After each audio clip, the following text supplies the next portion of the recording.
as we go into talk about this, for those that go, okay, I think I know what internal working model is, or for new listeners are going, what the hell are y'all talking about? Let's talk about what an internal working model is of attachment.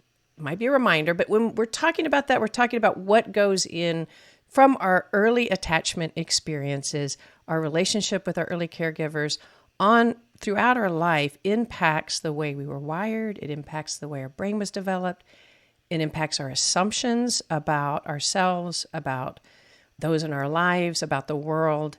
It's like an internal working map, right? Right. So Bowlby actually was the one, the originator of attachment theory, which, by the way, came out of this kind of repressive psychoanalytic drive theory, meaning it was much more about the inside the person, right? So if you imagine psychoanalysis, I mean, I know you know, but just sort of setting the stage where the analyst is focusing on your insides, on your internal world, and you're focusing on your internal world.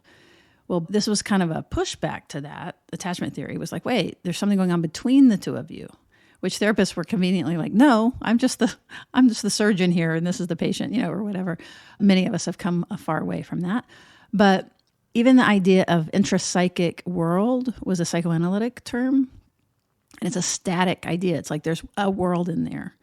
And so Bowlby, in using internal working model, he actually got the concept from somebody who had been studying mammals about how animals remembered. And it was more about their body. To me, it's really interesting that he wanted to use those terms instead of things like cognitive map as something that's static, or any language that was a photo. That in the term internal working model, like working. So right, that's the operative word. It's the operative word. So basically it's something that is dynamic and it changes and it elaborates as we move through space and time.